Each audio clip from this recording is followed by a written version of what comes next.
So hello guys, welcome to my new blog guys. আজকে একটা blog নিয়ে চলে আসলাম। দেখো পুরো রৌদ্র, মানে ঘেমে গেছে পুরো। দেখো আকাশের অবস্থা দেখো কি সুন্দর, মানে কি রোদ হয়ে গেছে, উঠেছে। এখন সবে 8টা বাজে আর দেখো আমি সকাল সকাল ভিডিও করতে চলে এসেছি। এখানে কটা স্যাড ভিডিও পোস্ট করবো ভাবছি এখান থেকে। আর এখানে আমি ভিডিও শ্যুট করছি, বাড়িতে এডিট করতে হবে ভিডিও আবার। তো আগের দিন খেলা ছিল, খেলার ব্লগটা আশা করি তোমরা সবাই দেখেছো। আর বলতে গেলে এখন আমি কালকে ব্লগে আসতে পারিনি, কারণ ব্লগে আমি আসতে পারিনি, কালকে শরীরটা খুবই খারাপ ছিল, তার জন্য ব্লগে আসতে পারিনি।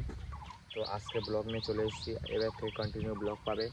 আর কালকেও ব্লগ পাবে, পরশুদিনও ব্লগ পাবে। আর এখন সকাল থেকে ঘুম থেকে উঠে আমি কাজবাজ করে নিয়ে আমি এখানে ভিডিও করতে চলে এসেছি। তো ভাবলাম ব্লগটা চালু করি। তো দেখতে পাচ্ছ এইখান থেকে পুরো এই যে ঘাস লাগানো হয়েছে আমাদের এটা। আর এই পাশে এই অনেক গাছপালা আছে, এখানে ঠান্ডা হাওয়া আছে, তাই ভাবলাম এখানে কটা ভিডিও শ্যুট করি। এখানে ভালো ভিডিও আসছে, এইচডি কোয়ালিটির ভিডিও আসছে। সো এখন আমি বাড়ি যাব, বাড়ি যেয়ে রান্না করব, মানে রান্না করেছে, রান্না করা খাবো। তো মাংস নিয়ে এসেছিলাম, সেটা রান্না করেছে। তো চলো বাড়ি যাওয়া যাক এখন। টাটা।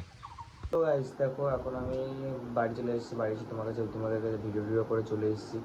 তো এখন দেখো, দেখতে পাচ্ছ কষানো মাংস এখন খাবো।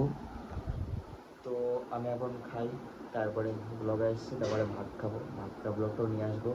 Guys tata. হ্যালো গাইস, বলতে গেলে রিয়েলি সরি, আমি আর ব্লগে আসিনি সকাল থেকে। তো ওটাই আমার লাস্ট ব্লগ ছিল। তো আমিও একটা কাজে ফেসে গেছিলাম, কারণ আমার আন্টির ঘরে এসি লাগাতে এসেছিলো, তার জন্য আমি আর কোনো ব্লগ করতে পারিনি। আর বলতে গেলে ফোনটাও চার্জ ছিল না, তার জন্য কোনো ব্লগ করতে পারিনি। তো আমি এখন এডিট করছিলাম বসে বসে। তো আমি এখন ব্লগ এডিট করি, নেক্সট কালকে ব্লগ কন্টিনিউ হবে। So guys tata, bye bye.